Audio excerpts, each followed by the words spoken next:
Hi friends, my name is Ankur Kalra and this is Naveen. We are here with Mr. Sanjoy Roy today, past President EEMA, Chair of the Entertainment Committee at FICCI, Curator of Jaipur Literature Festival, and he wears many hats on his lovely silver hair. So welcome to the 4th episode of the event studio and thank you for joining us, Sanjoy. Thank you, Ankur. Thank you, Naveen. Pleasure to be here. Awesome. So let's start our podcast with understanding the person behind the persona. Please tell us about the beginnings of Sanjoy Roy. How did you become the grand, wise old man of our industry? I did some of my studying in London and then moved back to India, to Bombay, where I studied at Cathedral in Bombay. Again, pretty much always been part of the theatre scene there, and then moved to Delhi, did my education in St. Stephen's College at Delhi University, went on to Law Fac. So I remember when I got my admission into Berkeley and to Stony Brook, I was like, okay, this is a potential. But I used to run Theatre Action Group here, which was Barry John was its artistic director. I was the executive director, and I was like, what is it that I'm going to go abroad for? So I chose to stay on in India and continued with theatre. And in those days, if you remember, so this is the early 80s, Doordarshan had just opened up. And Doordarshan had started giving, slots to private producers. And in those days, there was no professionals in television. So people came to people like us in the arts, ki aap aake, produce karo or direct karo or whatever. And Bobby Bedi, who went on to make The Bandit Queen and The Rising and In Which Annie Gives It Those Ones. So Bobby had come to me many times and said, why can't you come and direct some of my serials? And I'm like, no way, television is the evil beast. I'm a theatre person. The pure artist. Pure artist. But as the wedding grew closer, then I took a job with Bobby and Varsha, went on to do a couple of series in television for them on Doordarshan. And then in 1987, left from that and we set up what was the earlier version of Teamwork, which was TAG TV. So much of what we were doing is because it was TAG and theatre, our whole thing was, can we employ all our colleagues in theatre, which is what we did when I joined BV Videographics. And then from there, when we set up TAG TV, can we employ all our colleagues from theatre into television? So Theatre Action Group became TAG TV. Well, it didn't become. Theatre Action Group continued. We set up TAG TV as a way to employ everybody. And then that morphed into Teamwork Films, which was before Teamwork Arts. And we were primarily a film and television company. And that's where, whether it's a Shah Rukh Khan or a Ritu Raj or a Divya or a Deepika or Manoj Bajpayee, all of these people then began through that. That was the first avenue. So, sir, going back, thank you so much first for accepting to coming on this podcast. When you talked about your theatre days, there's one picture which has been like sort of viral with Shah Rukh and Deepika and Divya and Ritu Raj. I always used to think whether it is you or not, and I think that today it's a confirmed thing that it is you, because there's a very different avatar of yours with short hair and things. So thank you so much. Yeah. So tell us about Teamwork Arts. What was the journey like? When did you convert TAG to Teamwork Arts? How was it born? What was the vision? And what has been the journey with Teamwork Arts? So in 1989, when we morphed TAG TV to Teamwork Films, which was the original company, our whole thing was, can we create or help not-for-profit sectors create enough visual material to tell their story, because people didn't know anything about the not-for-profit sector. That's how we began. So we did a lot of work in health and ran a lot of campaigns around everything from malnutrition to diarrhea to tuberculosis, etc., working with UNICEF and many of the international agencies, and did a big campaign for Africa and Bangladesh and other parts of the world, but also continued to do some ad films, for example, KLM and so on and so forth. But television, as you know, had opened up by that time, and again, because we were the first off the block in many ways. So when Zee started, we started Tol Mol Ke Bol, which was Zee's first game show and went on to become very popular with Rituraj as its anchor. We went on to do stuff for DD and Star. So from being one of the large television companies of its time, because initially it was us, it was Miditech, which was Nirath and Nikhil Alba. It was the Roys, the Pranay, NDTV, etc., and Babu and Rosa Basu with Synergy, which created Kaun Banega Crorepati. So these were really the first 4 or 5 big studios out of Delhi. So when we stopped and we then started re-looking at how to work in the arts, it was like, where's the money gone? And we literally went from, many people to maybe down to about 6 or 7 people who stayed on with us. Everybody else left because we couldn't afford to pay them. And we literally nearly became bankrupt. You started afresh. It was started afresh. I remember that first year or maybe the second year after this closure, our revenues came down to below 1 crore for the first time ever. And we're like, where's the money? What just happened? But, I certainly in my head was very committed that we would make the arts work. And we then started working and producing the film festival, IFFI, the big awards, the national awards for India with Urmila Gupta, who was its then Director General, etc. So we did all of that. And every time I traveled out of India, I never saw any work from India which was mainstream. So you went to the biggest venues, but you didn't see work from India. And I was like, why should this be? We have some amazing work coming out of India, both in the classical traditions and in the traditional traditions and the contemporary traditions, but we never saw any of it. So in 1999, by which time we'd built a really good network in the UK, we set up our festival in the Edinburgh festivals. And there, because the Edinburgh Festival is really the largest festival in the world, it's made up of 6 or 7 different festivals, all happening at the same time in August. And what we did is we presented work in each of those festivals and just marketed it under one umbrella, celebrating India or whatever. And that became very successful. And as they say, एक बार वो सफ़ेद छाप लग जाता है ना, तो बाकी तो history है. So Singapore had just invested $1.3 billion into Singapore's arts infrastructure. They'd built Esplanade by the Bay and renovated a number of their theatres, and they converted their parliament building into a theatre space. And a colleague of ours, a friend of ours, Shweta, had moved to Singapore. They then invited us to set up shop. So our first international office in 2001 was in Singapore. And then from there we moved to Australia and New Zealand and Hong Kong and then across Europe. And then finally came back to India in about 2006-07 we started working in India again. What a journey. So tell us about the biggest festival that you've created, JLF. That is the one, that's the jewel in your crown. So tell us about the beginnings of JLF. How did it happen? How was the journey of JLF? So JLF, unlike what everybody thinks about, was set up as a way to see how the arts can create value for built heritage. So John and Faith Singh from Anokhi, the block print folks, they had come out to the Edinburgh Festival in 2000, 2001. And when they saw that in Edinburgh, everything happens in a repurposed built heritage space. Edinburgh is a UNESCO World Heritage City, so it's all preserved. But during the festival, every bathroom, church, community center, alleyway, basement is converted into a performing arts venue, either a black box or a dance studio or whatever. And they were like, this is what we need to do in Jaipur. And they asked us to help them set up a festival, or asked us to set up a festival. And we said, no, we'll help you set up a festival, because we still weren't quite working in India in that particular way. We used to do some stuff, but nothing major. And so we helped them set up the Jaipur Virasat Heritage Festival in Jaipur.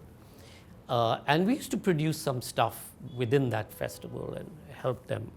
But sadly, that festival didn't go far. It had its own financial and other difficulties. And within that festival, Namita Gokhale and William used to run a literature strand. And so when they called and they said, listen, this festival is not going anywhere, you need to come and take it up, and it's your baby, and how can you let your baby die? I was like, no, you guys keep the main festival, and we will split this festival and, make a literature festival. And that's how GLF was born 19 years ago. And cold January winter morning, I came down. We were at Diggi Palace, which is something that we had inherited as part of the entire Jaipur Virasat program. We knew the Diggi family very well. There was old Haveli with a Darbar hall there. And I came down and I asked my colleagues, I said, how many chairs are there? This looks like a lot of chairs. They said 230. I said, 100 to nikalo yaar, kaun aa raha hai Jaipur mein? But people came, by which time also we had offices in so many different parts of the world, in America, in the UK, Hong Kong, and Singapore, and Australia. So we were able to get the word out very quickly. So in that first year, we had 5,000 or 6,000 people who came and went away really excited. Next year we had 14,000, third year we had 30,000, fourth year we had 60,000. So every year by word of mouth it just increased. And it was in the fourth year that we got an email from Deepak Chopra saying, would you consider inviting Oprah Winfrey to the festival? She's very keen to come. And we're like, should we invite Oprah Winfrey? We've arrived. Sure, you don't call us, we'll call you kind of stuff. Of course, we invited Oprah Winfrey.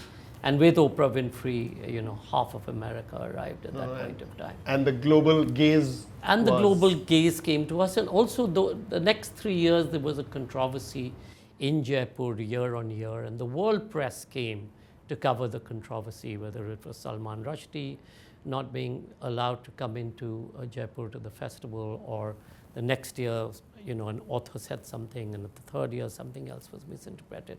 So the world's press arrived, and the world's press arrived again gave us a different kind of stature to the festival. And our whole purpose of choosing, say, Diggi Haveli or Diggi Palace was this, that can we show that this particular space can be recharged or re-engaged. So Diggi in the beginning had 3 rooms that it used to give out at 750 rupees for backpackers. Today it's reclaimed its 14-acre or 17-acre property.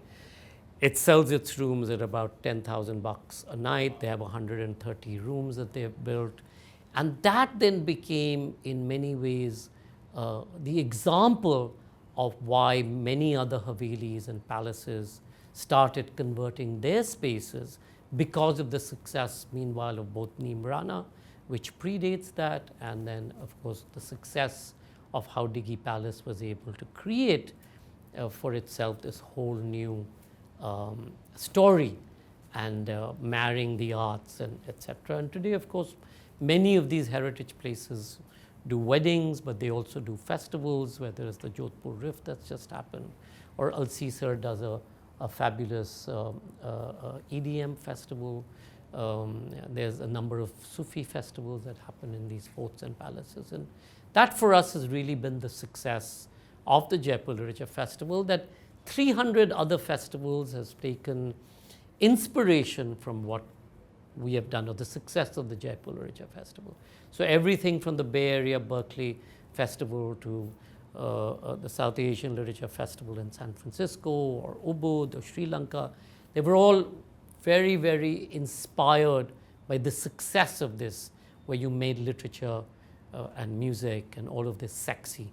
And that was primarily the success. And our whole effort has always been, can we get young people through the door for the festival? Because our thing is that people like us have failed the planet and haven't done much to be able to change society. But if we can give considered information to young people, maybe they can go and change the world. So that was number one. 2 was, it's first come, first seated, so no 200 rows of VIPs. Whatever. So if you come, if you get a chair, you get a chair. If you don't get a chair, you don't get a chair. So democratic access and a platform where all kinds of conversations can happen with respect. irrespective of which side of the leaning it is. So that's been our focus, and now, of course, Jaipur has grown and we've got editions across the world. It's, and like Harvard Business School started teaching this case study about 12 or 14 years ago about it being the fastest growing arts brand in the world. But like I keep saying, it's not that because we started with a 5 or a 10 or a 15-year vision, we didn't. Much of what happened was by accident. Organically, much of what happened was because maybe we were in the right time, right place, right space, and we were able to showcase India's hospitality, India's great built heritage, as well as its tradition, its intellectual and knowledge-based systems that we have. So, sir, you rightly said like Jaipur Literature Festival today, it's become like a global festival, and it's a very good mix of art and culture. And if you would have seen, our Prime Minister Modi also says that events can boost the economy, like how it happened in the Coldplay and how Jaipur Literature Festival has given birth to multiple festivals, and the entire properties around it are earning from it. It's a very good thing which is happening. Like you said, you were at the right place at the right time. I think so today also it's the right time for us as event planners and event industry to build those IPs, because if you look at it, tourism, economy, wedding India, and this culture festivals, IPs, these are all going very good. So from an event agency or from a youngster point of view, because I see a cultural shift going out right now in our country. People are trying to revive the culture. There are a lot of things like Rishabh is performing, there is Radhika Das and all. So if someone wants to build a cultural revival festival, then what's your advice should be? Because how JLF has progressed, you said it's organic, but today people want to put up a project timeline, 5-year plan, that the biggest of the players like District and Book My Show are coming into the game and they're changing it completely. What's your advice to the youngsters or the younger agencies who wants to start IP business? So the first thing is that IP business is about investment. So I'm going to make a differentiation between, say, Book My Show and Zomato and all of the others. So the concert business is one type. You book a big band, you bring them in, set up the infrastructure. Hopefully the infrastructure is the best. We've seen today there's a cancellation of a big band coming into India, and you run it on sponsorship and ticketing. But in that business, it's really about who can give the best bid to that band who you're booking. So that's not about building an IP. So that's the concert business. It across the world, the concert business really plays into local economies and it works perfectly. But it's a particular kind of business. Deepak Chaudhary and gang, DNA used to do it in its early days, but lost some money, for example, with the Michael Jackson concerts, etc. But today there's a number of players who are, prime in that, and you tour everybody from Arijit Singh to everybody. If you're building an IP, you have to be very clear about what is the unique offer that you're doing for this IP. And remember, at the end of the day, IPs take 3 to 5 years to be able to realize their value. And if you're building an IP, you're building your company's valuation as well. For example, at Teamwork, we don't do activations, we don't do anybody else's projects. We only do our own IPs and work, which is the reason we have a certain valuation, which is the reason we're invested into. So you have to be very clear about which way you're doing. So like you're saying, 5 or 10 or 15 years, today you need to do that plan. Because if you're going to get into the event space, of course there's all of this other opportunities. There's weddings, there's activations, there's corporates, there's all of the social stuff that's happening. There's government tenders, which is huge. I mean, last year, over 70,000 crores was spent across India by government agencies in events per se. Then you have political rallies, etc. So I think the business opportunity is huge.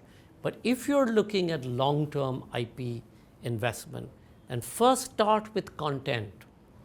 what is at the heart of your IP? How is it going to be different from anybody else who does a similar kind of product? What are you going to bring to the table? Why should people come to you? And then you must know that you must be able to hang in there for 3 to 5 years to realize its value.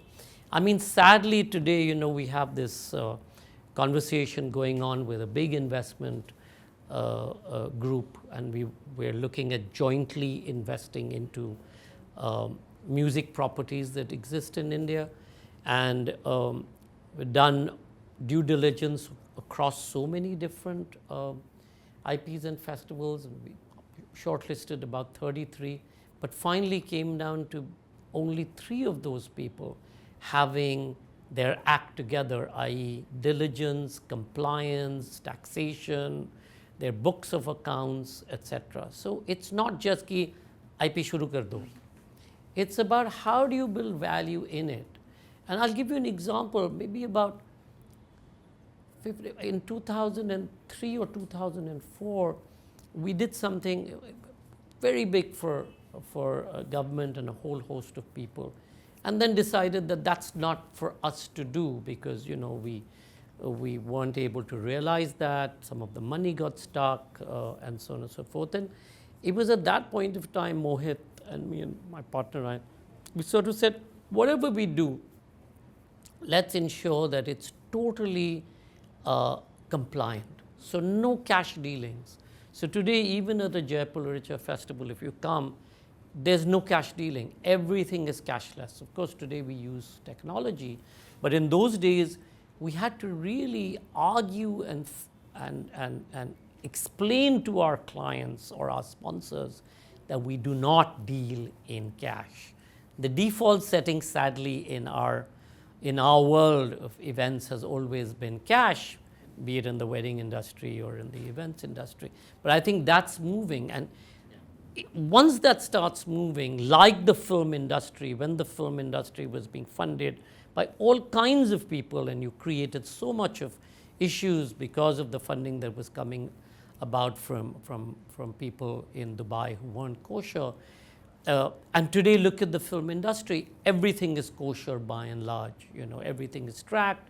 So it has value. So people will invest. So you have your Disneys and your Universals, etc., wanting to invest. Similarly, in our industry, the minute we start becoming much more compliant and clean and clear and looking at our taxations and the GST, etc., then you'll see us having matured into an industry, the status for which EEMA has been trying to get. But we'll only get it if we collectively realize that this is long-term business, that you're not doing, sadly, maybe not right now, but certainly 10 years ago, anybody who finished college and didn't think of anything else to do, chalo hum event karte hain, birthday party karenge, ya shadi karenge, ya jo bhi, it became that local event, whatever. It was a default setting, don't do anything else, event to aasan hai.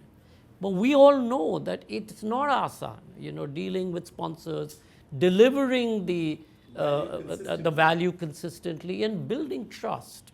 And I think that's what we collectively have to do, build trust for our industry, if we want government to look at it as industry standard. But sir, looking at the current scenario, day before yesterday only I was having a discussion. There is a big concert which is happening in Delhi, and then this guy was the permission guy, who obviously takes money and takes passes and all. So he said, okay, sorry, this time I'm not doing it because someone has connected that person directly to the commissioner. The commissioner has signed on the dotted lines, okay, please do, because the government is helping in building the concert economy. So I think the government is also working towards it, but I don't know how much and what, because there's so many things like missing the infrastructure, which is not there, you rightly said, and the right compliances, and that is what I think so EEMA is also doing, that putting everything as a single window where a person get a license.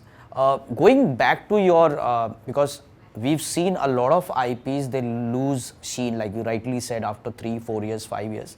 Unfortunately, I was part of one of the IP, which is a very arty kind of an IP, but somehow it started with a very good thing of 2, 3 years of building art and good as in very well-known artists and people who were creating content used to come. But last year when I went, it had become like a food festival, because the food sells, beer sells. So they were selling more of that and the content was less.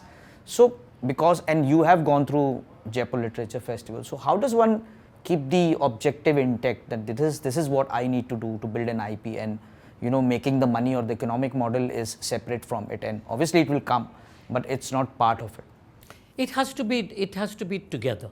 I mean, an IP won't be successful if the economics of it is not successful. So typically, if you look at any IP across the world, whether it's Tomorrow's Land or Jaipur Literature Festival or Sunburn or NH7 when it used to be successful, you look at three broad silos of money. So first is sponsorship, second is ticketing or guest revenue or revenue from ticketing, etc. Third is really retail, so sales, booth sales, merchandising, khana pina, blah blah blah. So when you look at all of these three things, you have to remember at the end of the day, sure, if you're doing a food festival, then that of course can work as an IP where food becomes the focus of it, no problem. But when you're doing something, whether it's music or in our case literature, then you have to ensure that the content is first and foremost. Everything else can happen around it. So we also have a music stage, we have morning music, we have evening music, but it's integrated into it. I think pre-2020, we had done a survey, Web Context, who's an EEMA member and does a lot of the registration for a number of companies. They'd done a survey for us and they'd come back to us and they said, a lot of people think of you also as a food festival. Because we used to curate the food, the best pizza, the best rabbit, the best whatever, the best whichever. So then we had to relook at how we were curating food. It's not that food then became dominant, but within the food space. So today, if you come to the Jaipur Literature Festival, there's a whole square with food, or there's two areas with food, because that brings in the revenue. There's a mega bookstore, which Crossword runs for us, and last year they crossed 1 crore in sales over 5 days. So all of this is, so you have to look at how is it integrating into your festival. Not ki acha ye kar, then do your food festival. Na? If you think food is going to work, to baki chodo, food festival pe focus karo. Baki, music can be, by the way, as it is. You have so many food festivals today, whether it's at Jawaharlal Nehru Stadium or Nehru Park or in Pune or in Bombay, etc. Or product festivals, craft product festivals. So that's not new. Dastakar has been around for 35, 40 years. Yes. For example, so a craft festival, Delhi Art has been around for at least 25, 26 years. So these are not new things. It's not that we are reinventing something. We are repackaging it. You have to. And what is the uniqueness of there? So it's not that the Kabira festival we do in Varanasi is unique and has never happened before.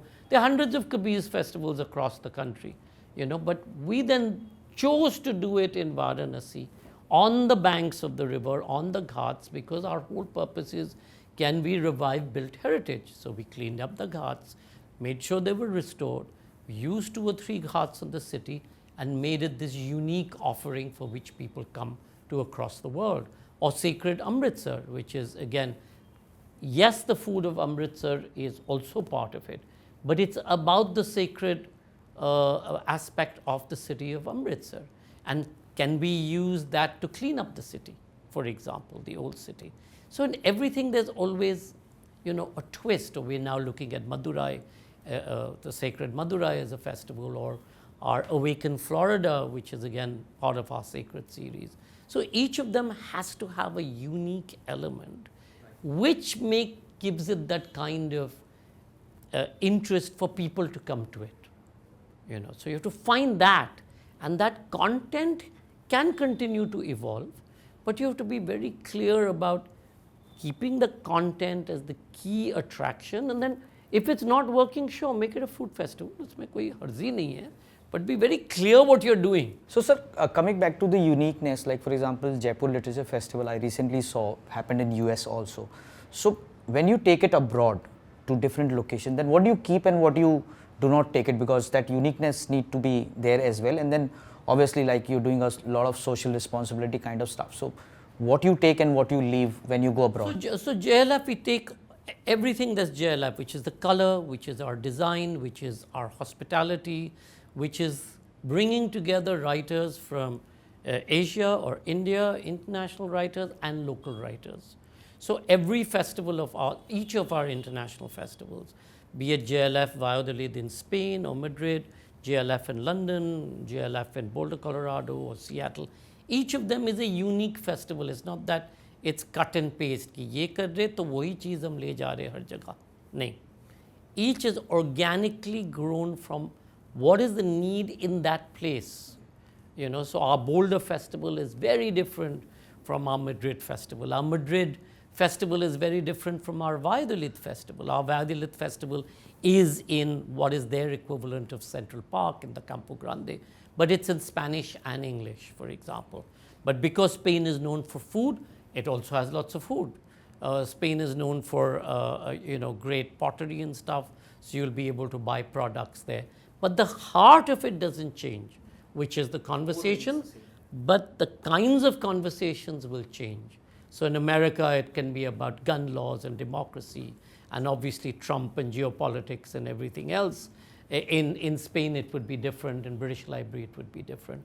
And a lot of our IPs now are 20 years, 25 years, 10 years old. So these have now stood the test of time, which is the reason everybody across the world looks to us to how have you kept an IP running for so long successfully? Because successfully means it has to also make money, and meaning it has to sustain itself. And our model, see, in most parts of the world, most festivals are run as not-for-profits. So the Edinburgh Festival, Hay Festival, the Kennedy Center, Lincoln Center, etc. And they only do these one things. So Edinburgh Literature Festival happens once a year. The Edinburgh Fringe happens once a year. The International Festival. Adelaide happens once a year. Hay Festival happens now twice a year. But we have many festivals, so we are able to amortize our costs of our 100 colleagues who are full-time and 2,000-3,000 other colleagues who we bring in as and when over the year. So it's not कि सारा भार एक festival पे पड़ रहा है, So that's how it gets broken up. But you have to start someplace. So you're saying that Jaipur Literature Festival happens every month almost in some location or the other, and the common thread is the conversations, which is the heart, and that is the secret sauce, that there has to be a unique thing which you stand for, which is the common thread amongst all the festivals. So tell us about these other festival series. You'd spoken about the Sacred series. There is also the India series, India by the Bay, India. So can you tell us, the idea behind these series and what is the soul or the secret sauce behind those festivals? So as I said to you, when I was traveling abroad, I used to go and never see work from India. So that's where the idea came in terms of can we take work from India, both traditional, classical and contemporary, and showcase it. Edinburgh being our first example, which was very, very successful. Because we were so successful in Edinburgh, and Edinburgh is a place where the whole world comes to, or used to come to, all the festival directors from across the world, all the venues from across the world. That's the stamping ground in terms of, what's the next big thing, what's the next big theme there.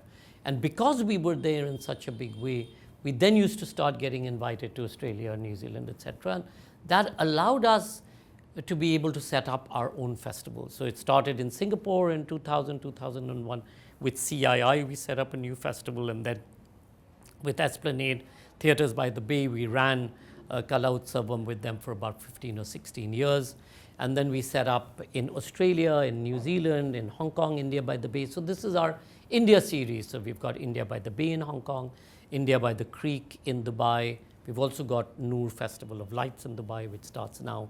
We've got India by the Nile. India by the Nile in Egypt, India by the Bosphorus in Turkey, India in the Alps in Switzerland, and so on. And these are multi-arts festivals, so music, theatre, dance, literature, film, food, design, fashion. All of this actually started in many ways in South Africa, whenever, 20, 22 years ago, 23 years ago, where we started the shared histories. And the economic model that we had started in Australia and New Zealand and South Africa came to pass, because our thing was, if we were taking Indian Ocean to, say, a festival in Perth, could we then tour them to 4 other festivals and to New Zealand and maybe to Singapore and to Indonesia or wherever? So in South Africa, when we began shared history, again it began not necessarily in a design of a festival. So the South African government asked our then Consul General, they had a problem, they said, all of the business in the central business district in South Africa, Newtown in Johannesburg, had moved out because of the violence in that part of the world. And that happened when the apartheid regime gave over to the new South African democratic tradition. South Africa opened its borders to everybody. So because it was the predominant economic factor in Africa, everybody came to South Africa. There was a lot of weapons also available, a lot of arms and guns and rifles and stuff. So all of these people who didn't have jobs then started trading, and there was a lot of violence. So everybody moved out of Newtown in Johannesburg to Sandton, which is a sort of Gurgaon equivalent in whatever. The only 2 people who still stayed were Standard Bank and FNB. And they told the city that if you don't get your act together, we're moving. Meaning, 12,000 people will move once and for all. And that would be the end of Newtown. And so Stephen Sachs, who was the head of the city at that point of time, reached out, and they'd heard of what we had done in New York in the late 90s. So they said, can Sanjoy come and give us some advice? And I was like, there's no way I'm coming to Africa. Going to a direct flight nahi hai. You have to go via Ethiopia. And in our usual racist thing, kaale log hai, main to nahi ja raha hu, there's too much of violence. But Navdeep said, come for a day, I'll set up all the meetings. So I went in, understood the issue, and said to the South African government, I said, delineate a district, an arts district in Newtown, put in great lighting and great police servicing. And I said, I promise you in 3 years' time, I'll walk across Mary Fitzgerald Square, which was a no man's land, no go space, with my mobile in my hand, and nobody will mug me. And I said, I'm happy to give it to you in writing, but this is what you must do. And so then we worked with the city to bring in, at a very low rent, galleries, music places, converted the old a power thing into a conference center. Africa Museum was created. We set up a plan to do festivals in Mary Fitzgerald Square every month or whatever. And today it's one of the most rejuvenated places. It's the same model that's being used in Soweto and Alexandria and all of these other places. And that really works. So when we started working in South Africa, anything that we took, say, to Johannesburg, we then took to Durban and Cape Town and some of the other cities in South Africa. And the economic model for the first time for us started working. It was something that was in my head, not necessarily on a piece of paper, but that started working, as it had also in Australia, with folks like Indian Ocean and Mrikya and Parikrama and whoever else we used to tour. And when that started working, we realized, okay, this is a model that we can then take into other parts of the world. So now, therefore, and a lot of people today look at us, not so much ki come in, ye aake festival karo. It's how they look at us and how we will help them change the way their city is. So this is how culture is making a real impact. It's not just about that festival. It's about changing geography. It's about changing the culture, the lifestyle of that place. And many of them, in those days, I mean, again, early 2000s, Hong Kong, Singapore, and Dubai were in competition with each other. How can we make our cities the best place to live, to attract people?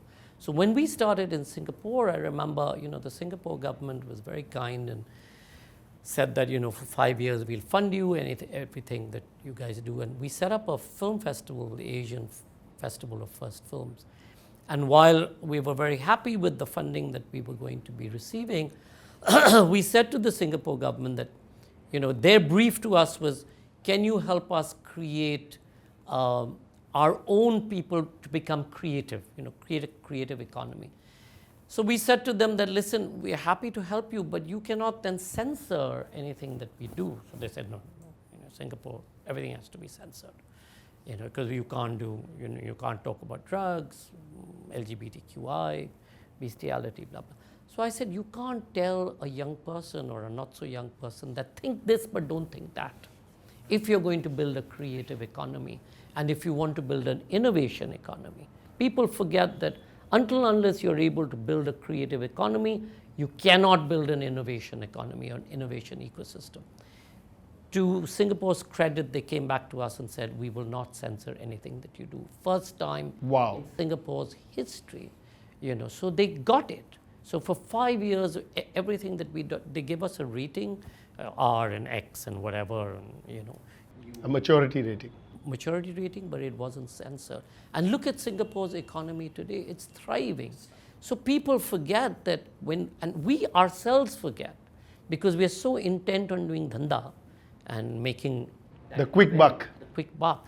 We forget what's the long-term impact of the arts and festivals on communities and places. And that today is what most cities, including now in India, more and more we keep getting, requests, aap Kashmir mein ye kar do, ya Bihar mein wo kar do, ya Bengal mein ye kar do, ya Orissa mein wo kar do. Of course, we don't have the capacity to take on everything. So we're very strategic, going back to, how do we do stuff? We're very strategic. So if Amsterdam comes to us with a request, or a bid, or Adelaide or Melbourne or Spain or whoever comes to us with a bid, we're very, very conscious of why we are going to be setting up a festival there and how we're going to ensure that that festival, outside of the bid money over 3 or 5 years, becomes independent of the government and the bid. So it's not dependent. So it has a life of its own. So we set into place a life of its own, or what we hope will become a life of its own, and committed people who will come in and be part of that particular experience. So today, if we announce a festival in wherever, Timbuktu or kahin pe bhi, we have a very dedicated group of people who are happy to come and explore, be it Egypt or Turkey or, or Africa, or we're setting up in Madurai, we're setting up a new festival in Ireland, across both Northern Ireland and the Republic of Ireland, but with that country's government for a particular purpose, and we hope that will play out. So one question, do you think that festivals from India can become like a soft power export kind of a scenario? Like, for example, in Korea, K-pop has become like the sensation all across the world. And India, as like, for example, you do literature festival, and Indian stories from Ramayana and Mahabharata are from ancient, and they're still relevant, and there's so much. Yesterday I saw Kantara, one strand of culture, and it's like multi-million-dollar business. So do you think that this soft power, which is India, is still sitting, it's not going global, do you think it can become like a... So India's soft power has gone global. So our 3 biggest exports have been Bollywood, or in Japan, etc. It's really Tollywood, it's more Chennai. Rajnikant is like the god of Japan kind of stuff. So film is anywhere, any discotheque in Berlin or in San Francisco, you'll hear today Bollywood music, So we've exported that. Gandhi and the idea of peace, though of course today in India we're not peaceful ourselves, but that's a different conversation. But the idea of peace, if you see any of the films, international films on Gandhi, you'll see how Gandhi has influenced countries, be it South Africa, be it Poland, be it Ireland. All of these people have taken from the idea of ahimsa and the idea of Gandhi. And then yoga, the whole world owns yoga. We need to, in fact, in this case, we need to re-import it and put a thappa on it, because the world thinks that yoga is theirs, but it is our soft power. you're absolutely right. Culture can and must be a vehicle for India's not soft power but smart power. That's what we need to use, our smart power, and we see it, and this is the time and the place to be able to do so. Sanjoy, you worked a lot with the government. Tell us about your role in policy for making the soft power, making the creative economy the soft power of India. Tell us about that journey. You've worked with FICCI, you've chaired several committees, you've worked closely with governments. Tell us about the past, present, and the future of the creative economy as India's soft power.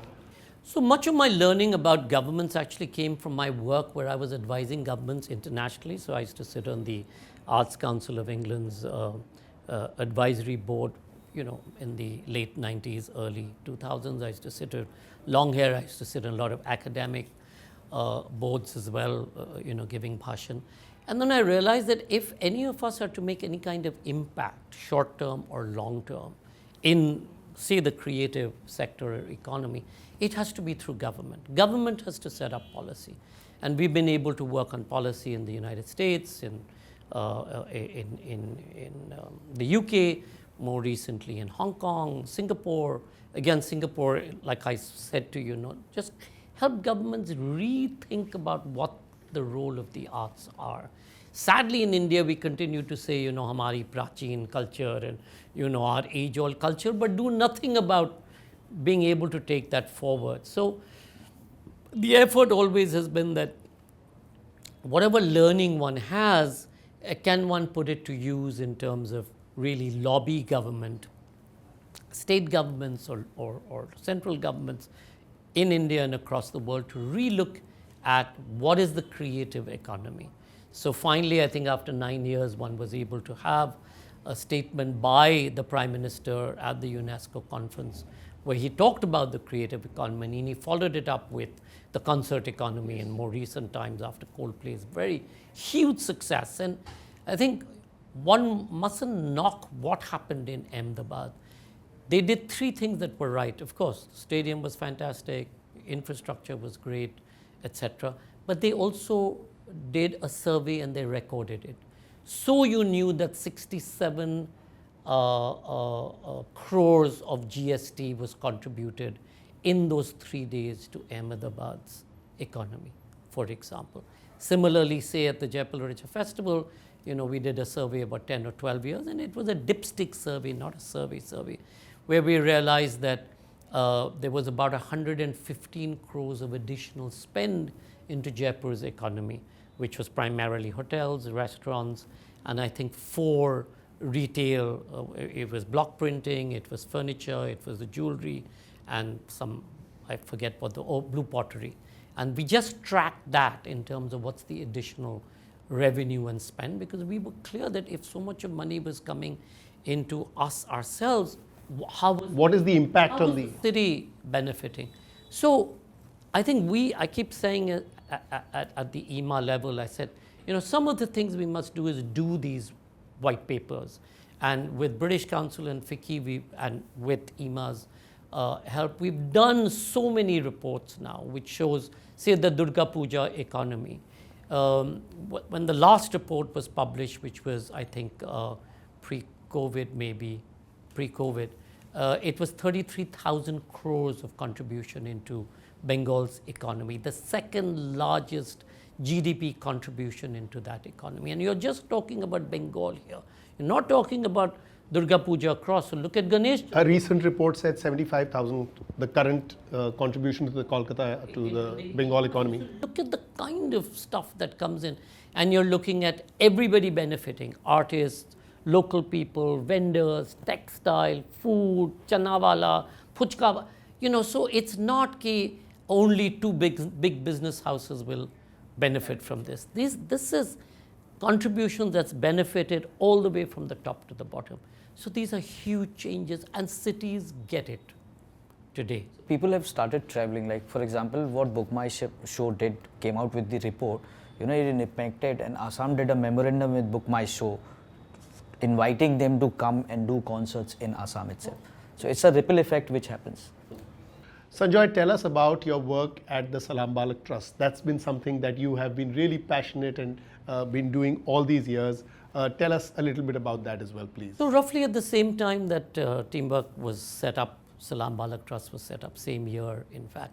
So that actually emanated from, so when I used to be in Theatre Action Group at TAG, when I used to run it, so we set up a program for street kids then at the New Delhi railway station, where we used to give kids an anda and a glass of milk and get somebody, Cecil used to read the paper to the kids, and later Manoj Bajpai and Lynn Fernandez from Nityagram used to run our workshop program at the New Delhi railway station. And this was really to help kids who had run away from home, etc. And when Meera was inspired and made the movie Salam Bombay, Meera's mom and I and Meera, we set up Salam Balak Trust after the movie Salam Bombay. And at that point, it was to rehabilitate the kids who were in the movie, but we also then morphed Nukkad, which was the project here, into the trust. And today, we started with about 3 staff and 25 kids. Today, we look after about 13,500 kids. We have about 300 staff at Salam Balak Trust, and we have 17 full care and daycare shelters in and around Delhi NCR, so Gurgaon, Ghaziabad, and mostly in Delhi. And these are kids who run away from home, and they come to big cities like Delhi or Bombay or Calcutta, etc. And we get them to come to us, either the police calls or a passerby calls, or we have an outreach system. And then if we can, we send them home. If there's an address, if they're lost, if we can find out where they're from, we send them home. But otherwise, if we can't send them home, they live with us. And then our thing is, can we realize their full potential? And we use the arts, theater and music and dance and photography and all of that to realize their talent. Everybody has to go to school, or whether it's informal or formal or online or whatever it is. And now many of our kids have been very successful. We get annually 20-odd scholarships from CQ University in Australia. We get a scholarship from the United States. We get scholarships from Sinar School to send our kids there. Our kids have gone on to being aeronautical engineers. In fact, I was in Seattle for JLF, and one of our kids, Javed, came to see me. He's now working in Boeing in a 6-figure salary. Our colleagues here at Teamwork, a number of them are from Salam Balak Trust, heading some of our departments, also getting 6-figure salaries.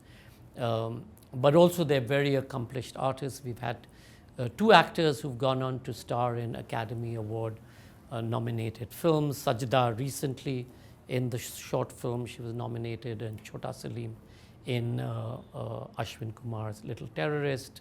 There's Vicky Roy, who was invited to be one of the 4 people to record the rebuilding of the World Trade Center, whose work today sits in every museum across the world. There's Haran, there's all the puppeteers who you all use with Dadi Padamji and Shamim and Ishara and Anurupa, etc. They all have emanated out of Salam Balak Trust. So they've been very, very successful. From the outside perspective, no VC or no angels look onto our industry. They do, they're wanting to. Like I gave but an they example. can't get clean. There isn't. You said the compliances are an issue.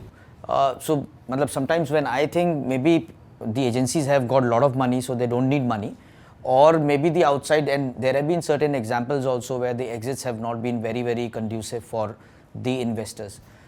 Is there something that the government should also look at, because our industry is not recognized? On LinkedIn, we are not even an industry. So we always fall under marketing or something like that. So for me, it should be recognized by the government that this is an industry which is making impact. And the second thing is that how do we make them realize that the total addressable market is huge over here? With, I think so, the CAGR, which is like every year the percentage which is increasing in our industry is much more than any other industry. So as EEMA or as association or a government, we should just focus on making it like an industry, giving it a recognition, and combining all these things together, because wedding is separate, corporate events are separate, concert is separate, and a lot of us also need to understand, like there was a Dias conference was happening, and someone from a very well-known wedding agency said that we should stop taking cash as a wedding this thing, and there were so many eyes which popped up, and there was an argument. So we are not open to doing that also, because we need to, this needs to be like a structured industry rather than, because that is what scares the outside people. That person was almost lynched after that conversation. I don't want to name, that's why I said we as agencies and people from the industry should very consciously look at the compliances, look at the structured approach, because we're creating a base for the future generation. You're absolutely right, and as Ankur will tell you, EEMA's been at the forefront of trying to get industry recognition, but it's not that simple. You have to do 3 or 4 things. One is we ourselves have to become compliant. If we are not compliant, you can't become an industry. Government has begun looking at us more seriously. I think they've met every possible minister. We're working with the skills sector right now to be able to get us our unique code, which will allow you to do the skilling thing. But it's a long haul. And we have to be very clear as what is this industry that we're looking at. So the creative economy, I mean, what we have been saying for a while is that the creative economy is about 400 million people, and it contributes about 7 to 9.3% of GDP. And the argument that we've always said is that if you look at the agrarian economy in India, every person between harvest and sowing is involved in some other secondary activity, which is bag stitch kar rahe, weaving kar rahe, puppetry kar rahe, mangania, langa, and what used to happen is that when you have a drought or whatever, these people used to go from their district to the next district to be able to earn money and send it back to their district. So all of these people are already involved in the creative sector, so you need to define it. The creative sector includes animation, gaming, film, everything that we are talking about, the arts, the wedding sector, which is huge. But until unless we start formalizing and having numbers to each of these things.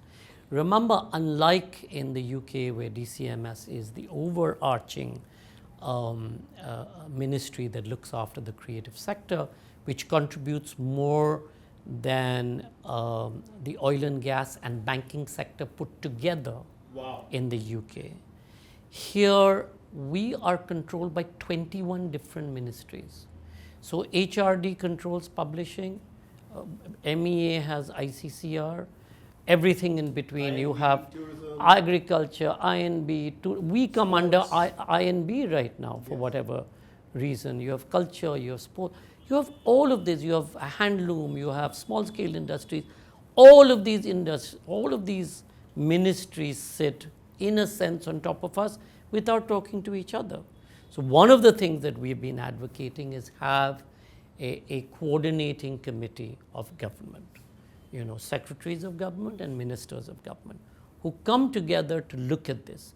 So now Prime Minister has given this mandate to the Ministry of Culture. Lily Pandey is the Joint Secretary now trying to stitch it together. But it has to be stitched together in a way that makes sense.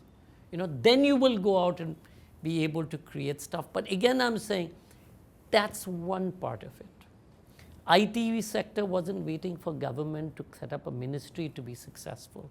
The fashion industry didn't look to a ministry to be successful. Every Aishwarya Rai to Sushmita Sen, etc., came to the fore not because there was a ministry making it successful, but because there was a need and a want and a desire and a passion to make it successful. And therefore, even more important, why places like EEMA, etc., plus all of the local state organization bodies are important is they must drive policy at the state and district and city level. We can drive policy at the national level, but if we don't get our act together, हम किस मुंह से हम जाएंगे कोई ministry में? As you said, if you're going to continue to drive a cash economy, how can you then track what is our contribution to the economy and then say that, hey, we are an X percentage of your GDP comes from this economy? How will you say this? So Sanjoy, culture, creativity, economics. What is the right mix of these three to create a successful business? And this is my second last question to you. Culture, creativity, economics, and innovation. Innovation has to be at the heart of all of this. Because until unless you innovate and create something that's unique, you're not going to have any of the other, So you have to use culture or use culture as the base of it, innovate and create a product, create the product and create an economic model and be successful. So we've got some one-liners for you, sir. So which has been the toughest city to run a festival in? Delhi. Delhi. Any specific reason or basic stuff like permissions, licenses, compliances? Okay. One festival moment you will never forget? Oh, there's so many festival moments. Anyone which comes directly to your mind? Other than were those controversies manufactured the 3 years in a row? They played a huge role in. So, for the Jaipur Literature Festival, because we, inherited a particular kind of space in Jaipur, Jaipur lives in many centuries at the same time. I remember in the 4th year when Oprah Winfrey was coming and Salman was coming, we put into place security for the first time. And I received people for an hour every day, at least across our festival. I feel that when you're coming into such a big space, koi naam nahi hai, matlab kahan pe aa rahe ho? So I normally stand and receive people. And I was standing there and we opened the doors at I think 7:30 in the morning. People used to start coming very early. And this man and a boy walked through the Haveli gate. And they didn't look like they belonged, so they were stopped. And because I was there, I went up and I said, Bhaiya, kya baat hai? Can I help you? So he said, I sleep on the pavement up ahead opposite SMS Hospital. And I know that I'll never be able to send my son to school, nor buy him a book because I can't afford it. I'm a mazdoor. But I thought if he heard a story, it'll change his life forever. And I hear you tell stories here. Usile maine usko yahan pe laya and khama chahta hu. And he turned to go and I said, no, this is for you. And that for us was the first time that we felt that what we had set out to do was successful, which is make sure that people felt that they could come through the gates of Diggi Palace, koi jhijak se nahi, and come and be part of this festival. And it didn't matter whether he, she, they were educated, not educated, part of society, not part of society. So that for us was the... So another one, if you could trade JLF for any other global festival property, which one would it be? I'm very happy with JLF because... Or maybe we can twist the question, which festival globally comes to as it's top of your mind, number one? I think Tomorrow's World primarily because of the design quotient that it has. Tomorrowland. The design quotient is just stunning what they do. The Edinburgh festivals is amazing, but we are very linked to it, so I can't say it's a trade-off, but the Edinburgh festivals. The one author or artist you still dream of hosting? Mahatma Gandhi. I think he meant alive. He didn't say that. He didn't say that. So, So is there a succession plan at Teamwork, Sanjoy? What is? yeah, all in place. The head. Are your children in the business? That's up to them. I mean, Avik, our younger son, does work in Teamwork part-time, but he looks after some of the silos. But that's really for the board and the company to decide. But we have our succession plan, we have our next levels, we have our next levels, we have all of that because the reason why we're able to do so much, we do 30 odd festivals in whichever number of cities, is because everybody runs, their silos in a sense fairly independently. I go for the bhashan baji and to toss my hair around. It's not that I'm actively part of their festival planning per se. Do you now play the role of chief mentor or are you still operationally hands-on into things? No, I've had to learn to be hands-off. It's a learning, I think, that we all take time. There was a time because I have an OCD issue with getting everything just perfect, and that can drive everybody mad. So I've had to learn how to Distance yourself from the action. Learn, do your stuff. So people have made mistakes, but our thing is that learn from the mistake. As long as you've learned from the mistake, and sometimes they're costly mistakes, we lost 3.5 crores in a particular project, But it's not that we said, okay, you're out. We said, have you learned from the mistake? What are the learnings? Review the thing and move on. Which is the reason we have colleagues who've been so long-term in teamwork, 25 years, etc. And they will continue the plan. And I have set a deadline the next few years for me to step down from the active post. So 3 to 5 years is that window of opportunity. Thank you, Sanjoy. Thank you for your time. Thank you for educating us, and it's been an enriching experience for me personally. Thank you. Thank you so much. Thank you. Thank you so much. Thank you, Naveen.